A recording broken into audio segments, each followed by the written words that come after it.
Have you ever felt that there's an invisible force connecting people, even in absolute silence?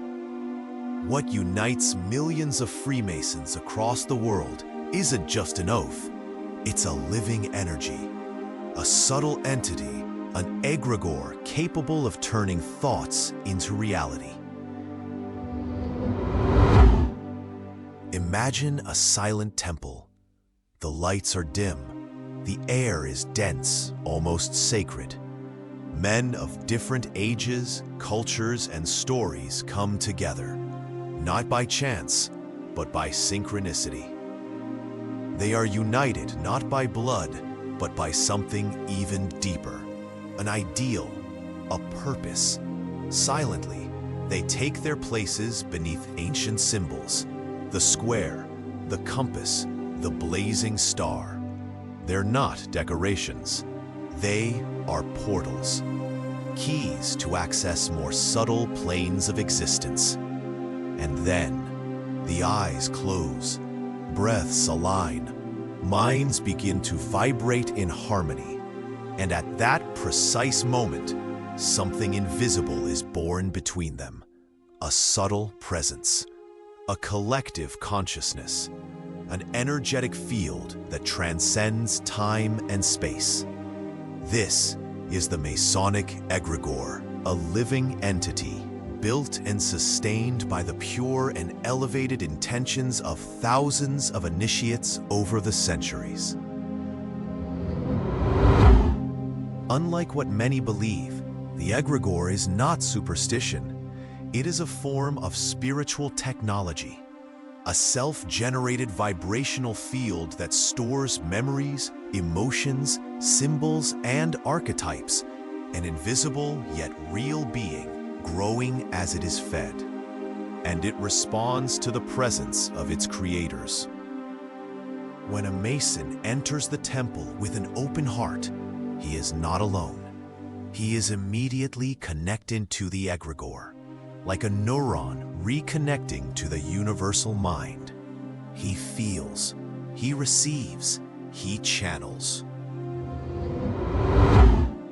The egregore is like a spiritual cloud where each ritual, each prayer, each symbol is stored as sacred code. It is a collective being with its own intelligence, a bridge between the human and the divine. It instructs, it protects, it transforms, but it also demands purity, discipline, and true purpose. Because when corrupted by ego, vanity, or desecration, that same force can become dense, opaque, even destructive. Groups of friends, religions, corporations, even social networks. Anything that gathers collective intention generates an egregore.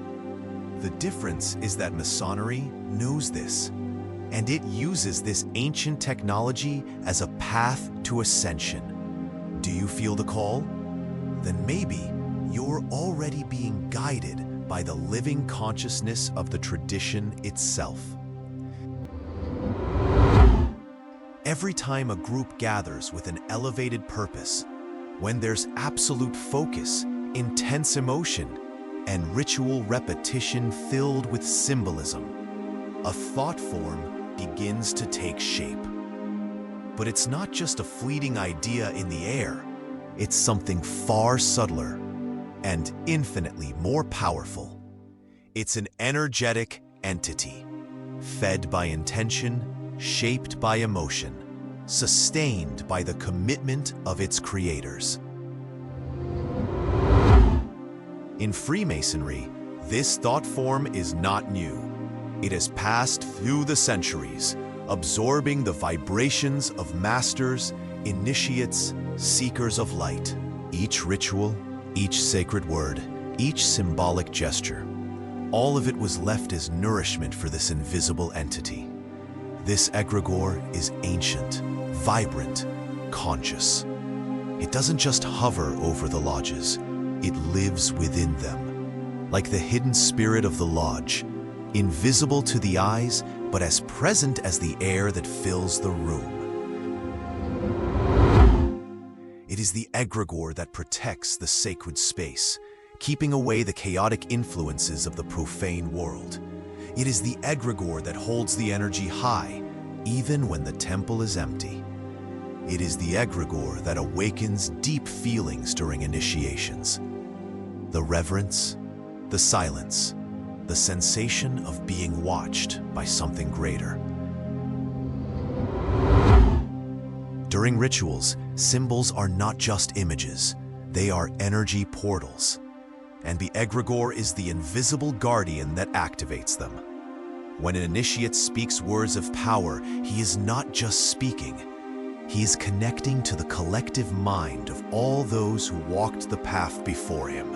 And in that moment, the egregore whispers. Not with words, but with intuition. Not with logic, but with presence.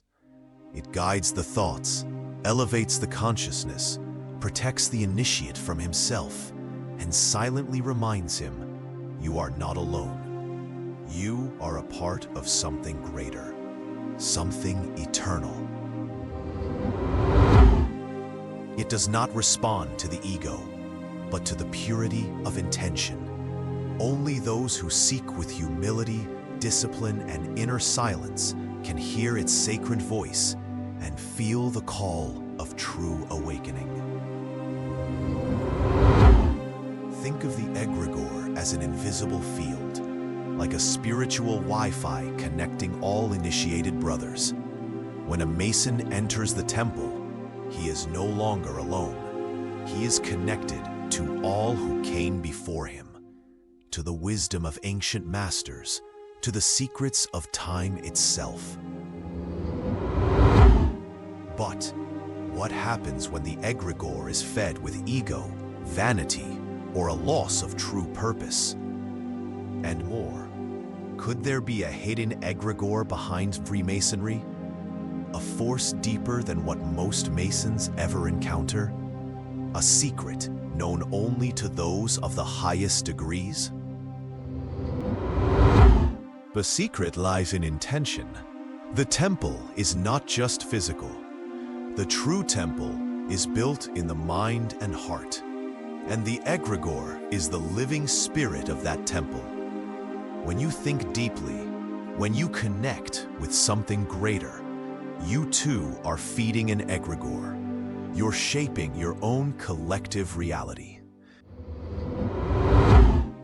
Freemasonry guards many secrets, but perhaps its greatest secret is not in the rituals nor in the symbols. It's in what cannot be seen, only felt. The egregore is not exclusive to Freemasonry. It can exist in any group united by an elevated purpose. Egregores are invisible mirrors of the collective soul. They reveal who we truly are when no one is watching. So ask yourself, which egregore are you feeding? The one of fear, doubt, distraction? Or the egregore of awakening, wisdom, and connection with the divine? Because even in silence, even alone, you are never disconnected. You are part of something, and what you think, feel, and share is feeding an invisible entity, even now. If this message touched you, maybe it's because you're already awakening. And if you are, don't stop here. Subscribe to Archetypes of the Cosmos, because in the coming chapters, we will dive even deeper into mystery schools, vibrational wisdom, spiritual transmutation, and the sacred secrets of the I Am. You are the temple, your mind is the altar, and your intention is the key. May the light of tradition guide you, and may you become more than just a seeker. Become an architect of the cosmos.